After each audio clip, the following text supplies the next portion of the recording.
Good morning, everybody. Hi, my name is Joanna, and I am going to be sharing with you, teaching some thoughts that I've prepared for Sunday, November 29th, 2020, which is the first Sunday of Advent.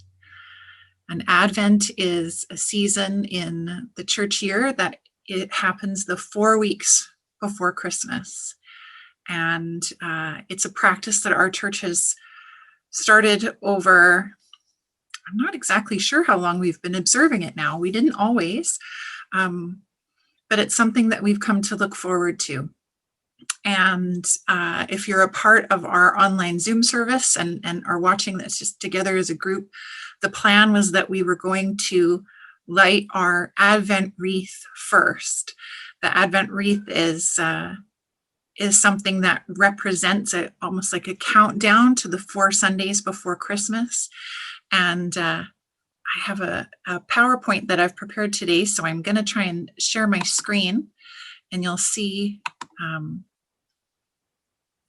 just a moment. I have a picture here of the different candles. And oh, bother. Bear with me. I've started recording this video like 4 times, so I'm just going with it. We're just going to be human about it, okay? Part of today is about being vulnerable and showing up however you can. So here we are. And we also had an Advent reading, which was from the Gospel of Mark, chapter 13, verses 24 to 37. So if you're not a part of our Zoom service right now, I want to encourage you to take a minute and pause this video and take a look at Mark 13, 24 to 37. I'll let you go ahead and do that now. If you have already listened to that reading and you know that we've lit the first candle, and it's a purple candle, and I'm wearing my purple cloak and have put purple in the PowerPoint today to try and represent some of those colors that we would have hanging in the church. We share an old Anglican church building, and we've adopted that practice of hanging those colors that some churches use throughout the church year. And purple is a color that represents lament or penitence. And interestingly, 3 Sundays out of 4 in Lent at the beginning were traditionally much more focused on grieving the fact that even though Jesus came as a baby, we're still longing for his coming again. And we have different themes that we acknowledge every week with those 4 candles. And today's theme is hope, the candle of hope. And so I think it's really important for us, if we're going to think about living hopefully, especially in this time where it's not really hard to find reasons to lament this year. Often we have to say, okay, it's not all about the fun of Christmas. Like, we have to think about, the grief in the world. Like, we don't need help to think about the grief in the world. I think if anything, we need help to remember where our hope comes from and to ask where we find our hope. I'm so grateful to be able to tell you that I know exactly where I find my hope, because I always keep my hope actually on top of my stove. I just brought it down here so I could record this message for me, but my hope was actually given to me by my good friend Sandra Crosby several years ago. What's very interesting to me was that I first thought of my hope as just like sort of a nice Christmas decoration.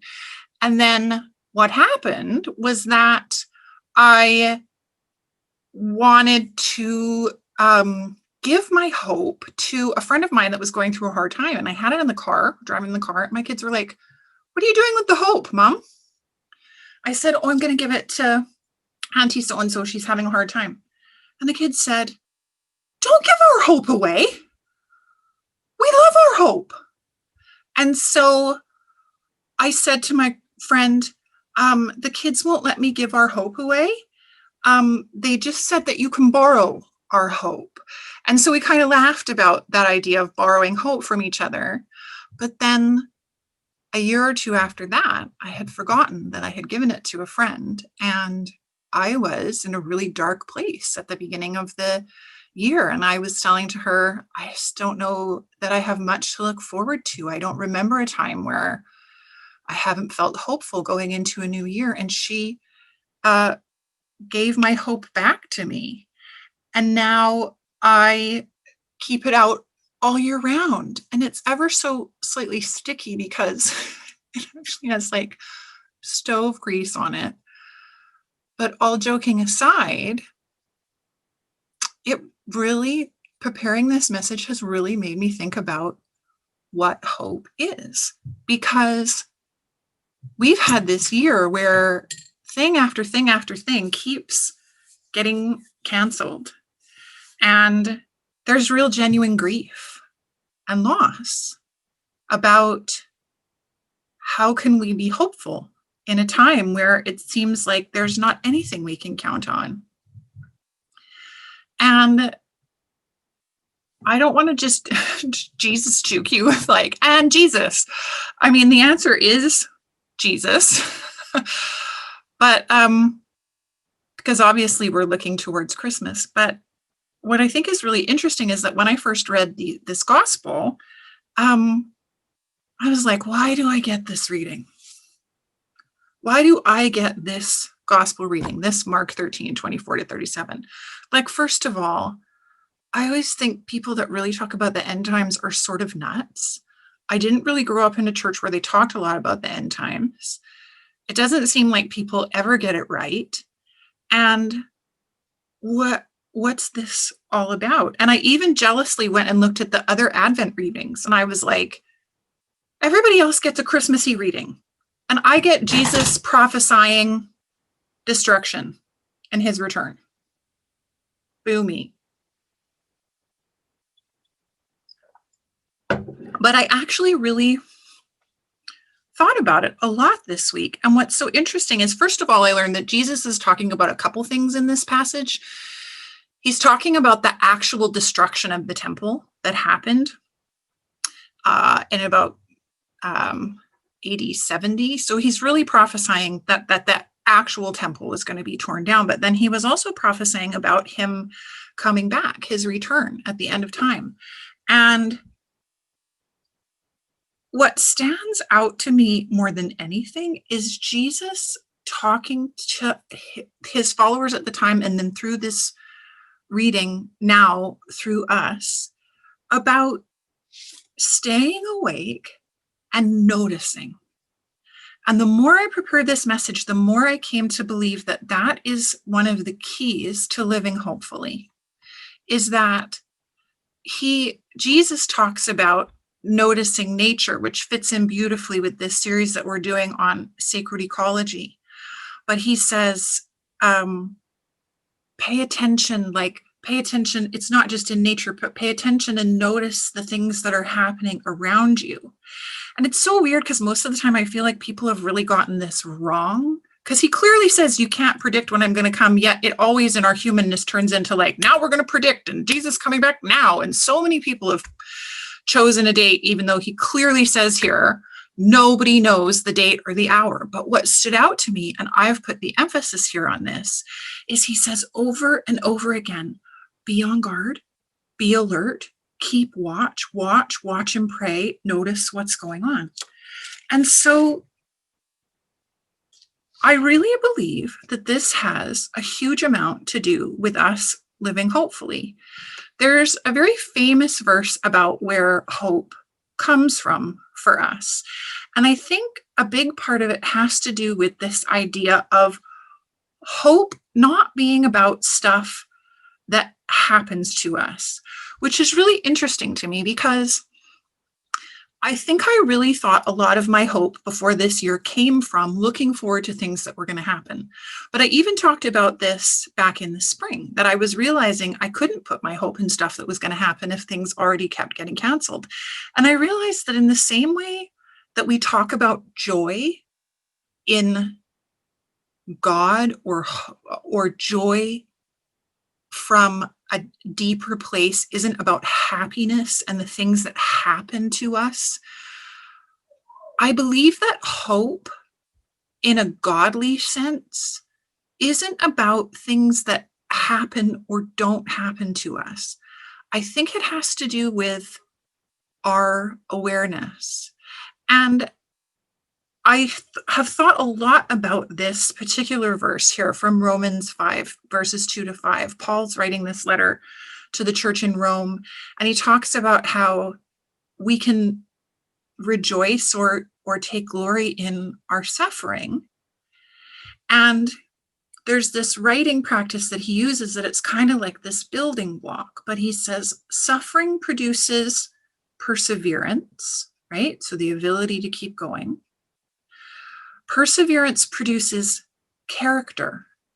Now, character, I looked it up, and in the Greek, this word character means character that has been tested, character that has been tried, that has been through a situation and has been proved worthy.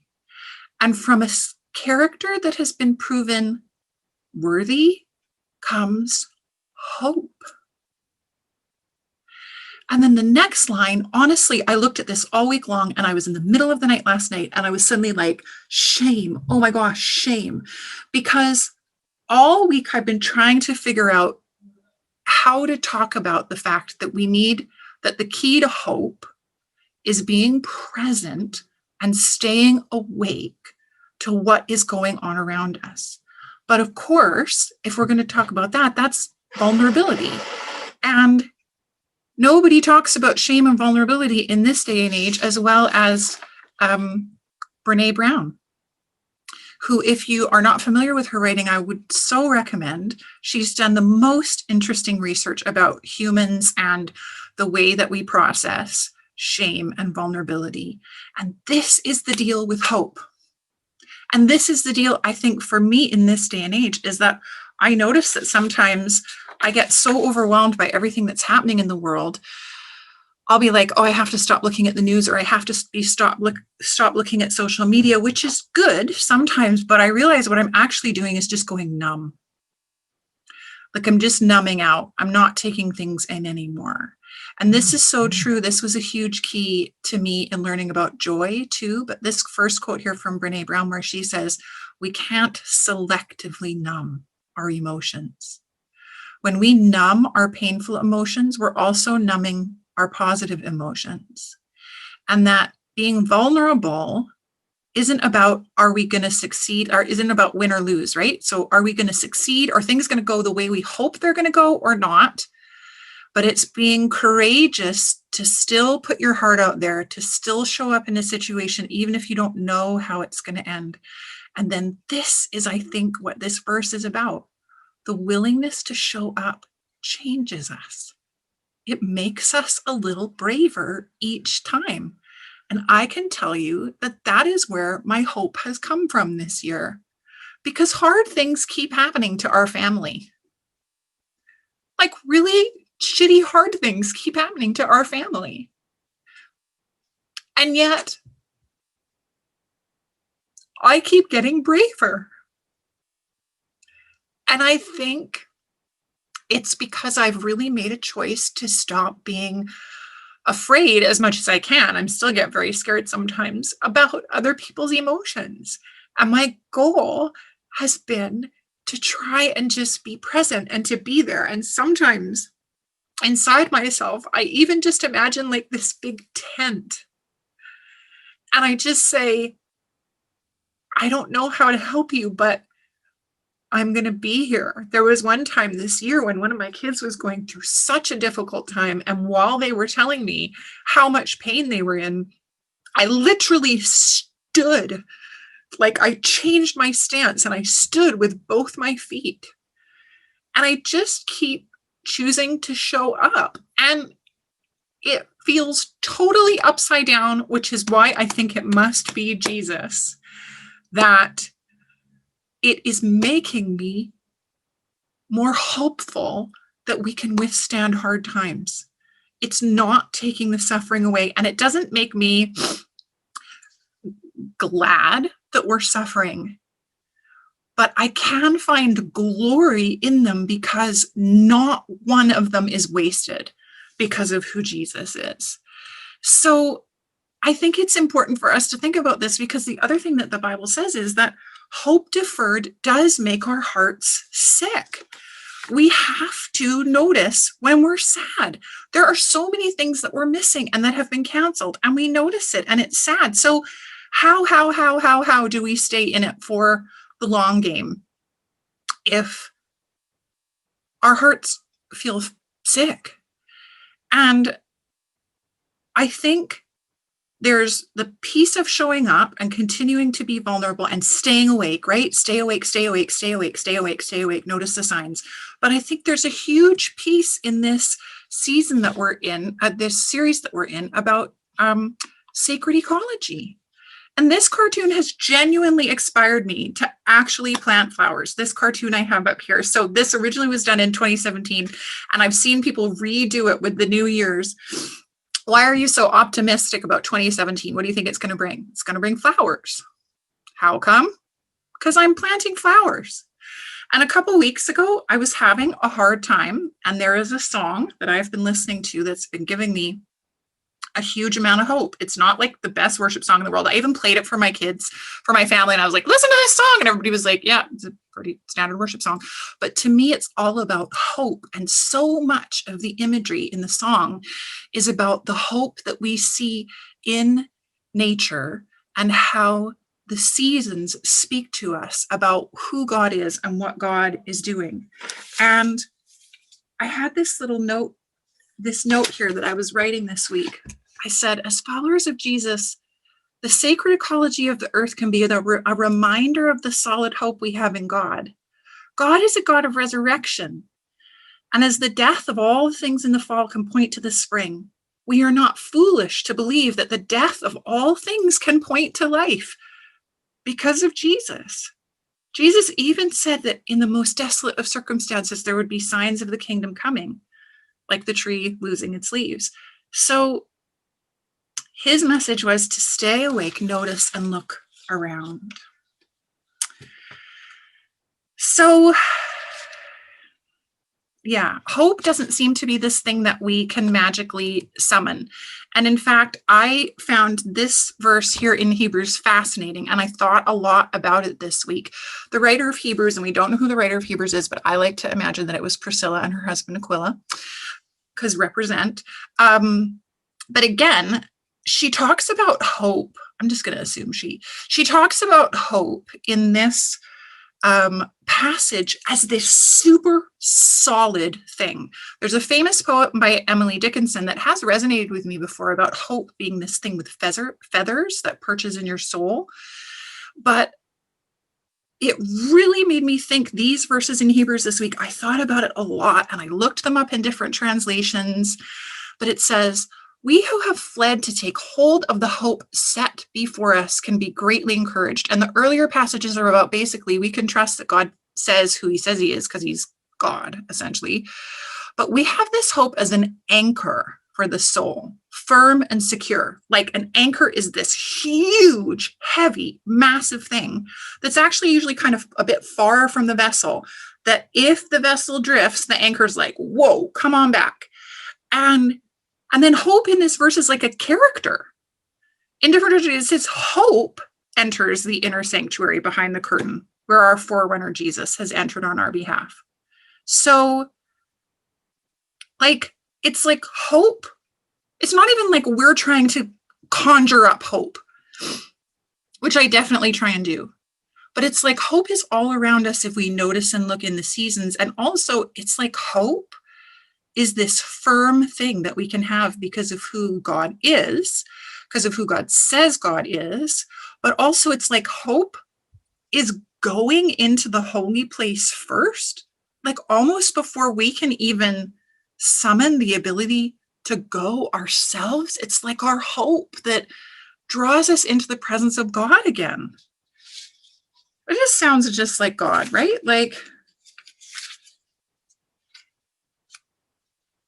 where did I write that down? Sorry, I have a lot of notes.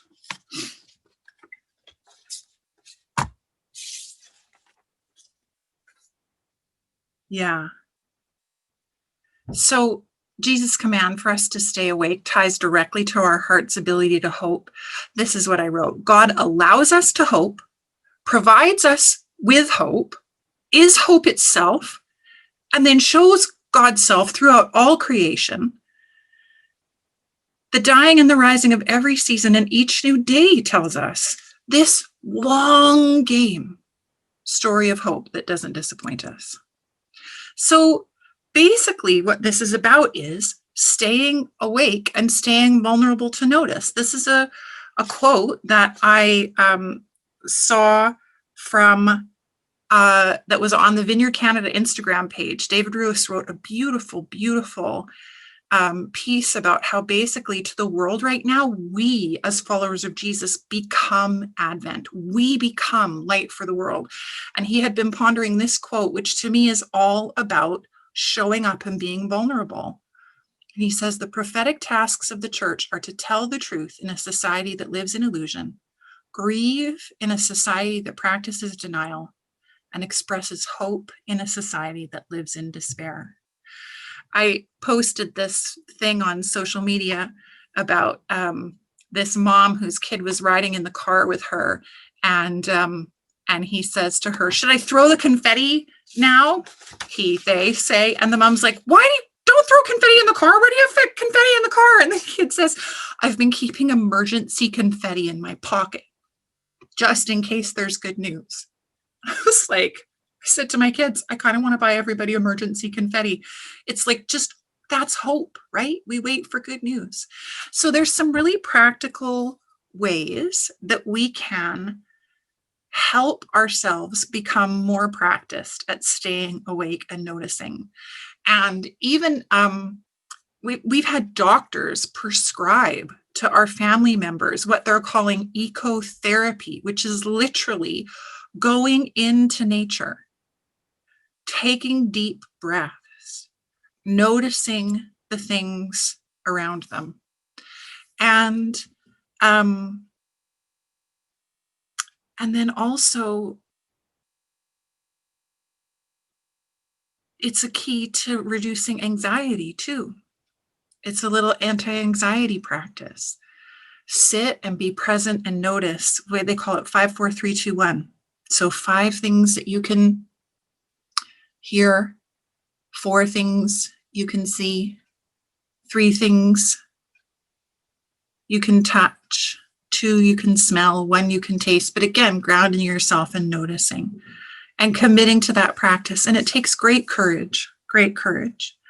So I want to end with a song that has really blessed me a lot. It's the song that I literally went out into the garden and played this song over and over again as I actually planted bulbs in the ground in my yard that Lynn gave me, this big bag of daffodil bulbs. And I hope that it will bless you.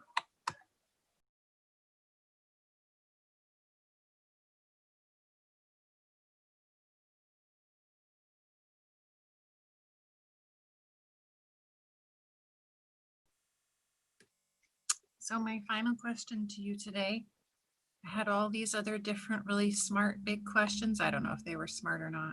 I thought they seemed fancy, but when I asked myself this question, this was the thing that brought me to tears. So I thought, okay, well, if we're talking about hope coming from us taking a risk in vulnerability, my question for you today is, what are you hoping for? And if you can't really hope for anything right now, can you invite Advent light into that? So we'll, in our Zoom service, we'll talk about going that into breakout sessions. If you're watching this alone, may you know that you're not alone. And thank you for listening, and God bless you.